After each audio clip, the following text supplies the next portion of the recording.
For quite some time, I have been talking about low birth rate and many of the things that are impacting America's future, like the opioid plague and suicide. America is changing, ladies and gentlemen, and it's a rapid change. This is an article that came out in Axios April 29th, 2019. America's majority minority future. That future is now, y'all. It really is. There's a reason why you're seeing so many people walk free from the courts for some of the most heinous, violent crimes. And we're seeing that more than ever now. Some of you even wrote that in the comment section, and it's the absolute truth. On some of my videos, I read the comments. Unfortunately, when you reach 45,000 people, it's kind of hard to keep up with everything. So don't look at it as, oh, she's not responding. It's very difficult to respond all the time. So now this article goes over how America's changed, and you can see, how much of it is darkening up when you look from the 1980s all the way up until 2017. It's a rapid change. It really is. And remember, they're not reproducing in all 50 states now. So there's no way it's not going to change. It has to change.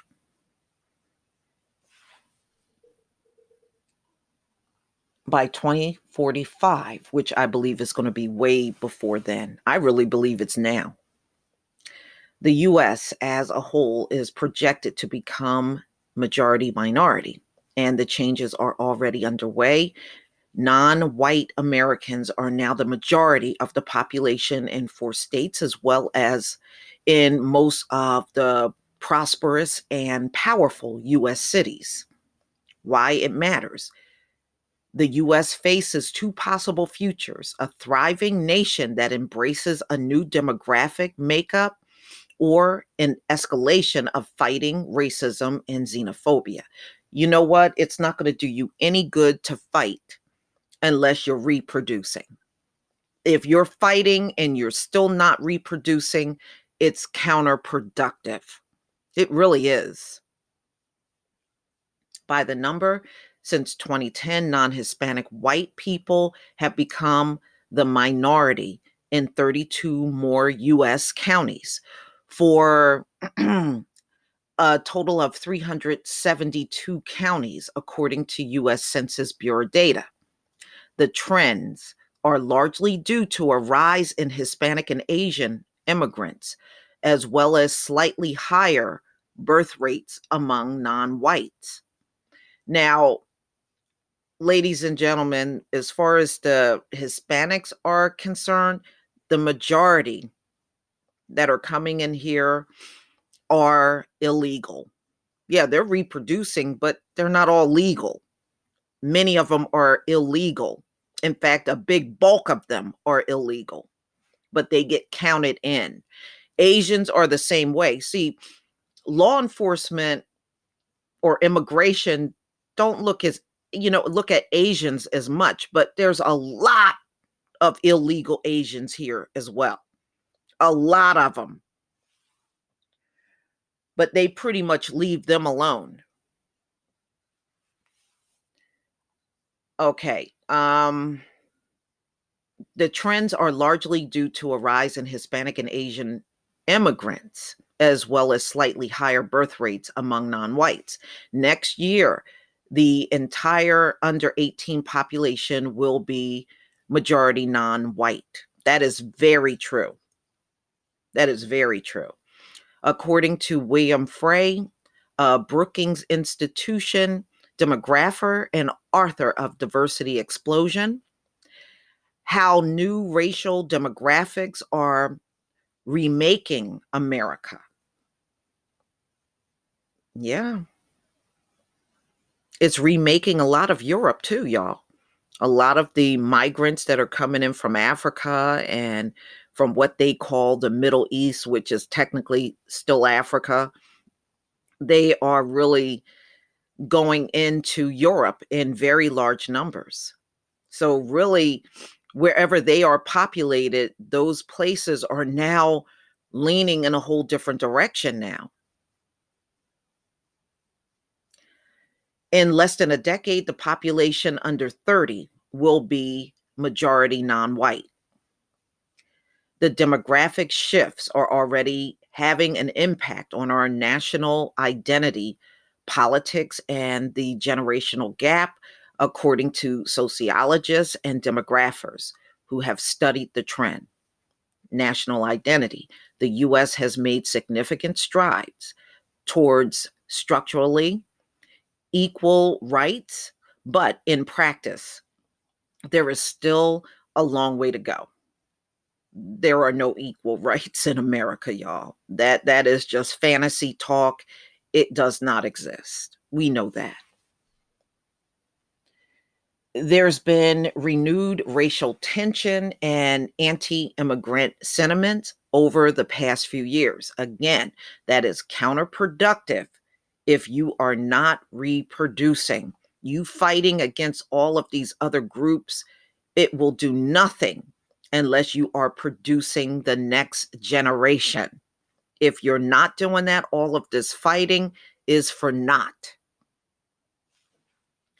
White Americans often feel threatened by growing diversity, according to research by Jennifer Richen, a social psychologist at Yale University.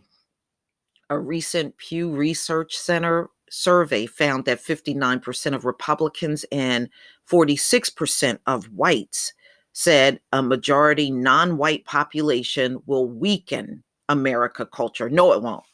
No, it won't, ladies and gentlemen. No, it won't. No, it won't. Okay. Let me tell you something. The only way it will weaken if the other groups stop reproducing. Then you will have a weakened American culture. The fact that they are not reproducing and everybody else is does not weaken the culture. It doesn't.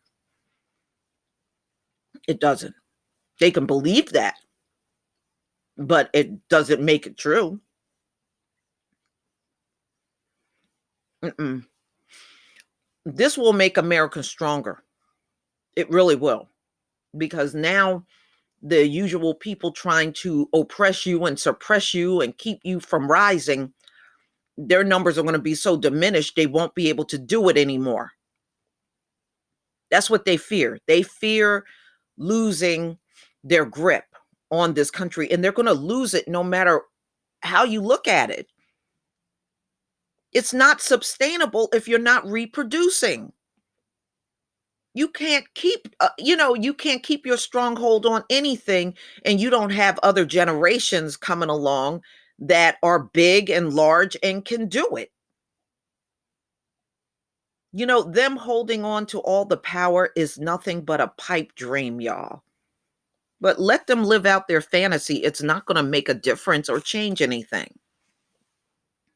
We have to come up with a narrative that realizes and accepts that the US is an immigrant nation.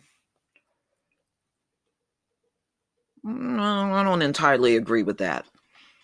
But yeah, everybody did not come in here from somewhere else. Some people did. Some people were already here. Groups of people were already here. Okay. And that is the big American secret that they think they have kept from us. Many of us know there was a Native and a Black population in America.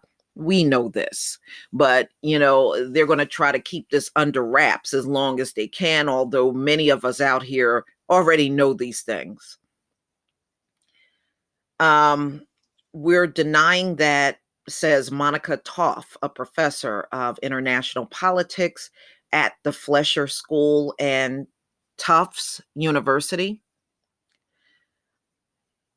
It's also important for diversifying communities to ensure equal rights for all people and have an inclusive identity so that they can thrive, says George Mason University, Justin Guess, who has studied nations and states that have become majority minority. You know what it is, ladies and gentlemen. See, as long as they felt like they were the majority, whites, they didn't care about being fair. They didn't care about justice being served the right way. They didn't care about equal opportunity. But now that their numbers are diminished, you're going to hear them talking all this fair stuff all of a sudden. All of a sudden, we need to be fair. All of a sudden, we need to be inclusive. All of a sudden, all the things that they weren't saying before, they are now saying. Why? Because they are now being impacted more than anyone else. So now it's time to be fair. Politics, one big problem is that politicians capitalize on polarization. As we saw with President Trump's election, a focus on the shrinking non-Hispanic white population has spurred anxiety in a large number of white voters. The panic translates into an effective voting bloc that has high anxiety about immigration, diversity, and religious issues. The studies have shown that younger generations and minorities are more likely to lean towards the Democrats, but demographers said the demographic trend might not necessarily favor the Democratic Party in the long run. I tell you what, the fact that Black people are asking for demanding reparations. No, we're not asking, we are demanding reparations. The Democratic Party cannot count on everybody favoring them. No, not anymore. Many white Hispanic Americans have more conservative values. Actually, Black people do too. We actually are more conservative. Goldstone said, if the GOP shifts and learns to embrace more Hispanic voters, it would be a source of new energy for the party. And as immigrant minorities assimilate, they may turn out to vote more like whites, said Richard Alba, a sociologist and professor at the City University of New York. I don't necessarily agree with that. First of all, the reason why they don't pander to Hispanics as much as they do Black people is because they don't vote like we do. A lot of Hispanics do not vote like Black people vote. They don't. Okay. And because they don't carry the same level of weight in voting, this is why it's heavily pandering to Black people, because Black people tend to vote more in this country. And that's because of everything we've gone through. Hispanics' experience in America is very different from Black people. So, and I'm not talking about the Black Hispanics. So don't come over here and, get started on that. I'm not talking about you. You know what I mean. Your experiences have not all been the same as Black people. It's a fact. That being said, no, it is not a shoo-in that they're going to get all these Latino voters, because they just don't vote as big as we do. It's not so immediately clear that the demographics really favor Democrats. It doesn't say it favors Republicans either, because I'm telling you, you relying on them for the vote, it ain't going to turn out so well for you. And as immigrant minorities, let me just go down a bit. The generational gap. Studies have found that older voters and taxpayers tend to be less supportive of education and other issues that impact young people. As the youth look less like the elderly voters in the community, this dynamic could worsen, according to Frey. Much will depend on millennials, who have become a generational bridge between the older, majority white population and the younger, more diverse generation to come, Frey says. That generation is already here, y'all. I think they tell us these stories just to ensure they can buy more time to stay in power. I think that's all it's about. These younger generations are also more likely to be biracial than ever before. Yeah, there are more biracials, but there are still more Black people than there are biracials. There are still more Latinos than there are biracials. People coming from two different ethnic backgrounds. Um, no, there's more, but they are still not the majority. Far from it. People of two or more races are projected to be the fastest growing racial or ethnic group over the next several decades, according to the Census Bureau. Well, you know what? No defense, but the Census Bureau don't even put out real numbers. Y'all, you got to look at who's controlling the numbers, ladies and gentlemen. Enough said. What to watch? The trend, along with an increase in the white Hispanic population, people who are racially white but with Spanish or Latin American origins, could change the entire conversation about race in the United States. Ladies and gentlemen, they don't get to Hannah point who's next in power. Okay. I mean, don't pay attention to that kind of talk. They don't get to Hannah point who's going to dominate next. Never pay attention to that. They have no say in that. They're not going to be big enough to have a say in it. But please tell me what you think, ladies and gentlemen. Please leave your comment and subscribe. Don't forget to hit on the notification bell, and I'll see you on the next video. Peace, family.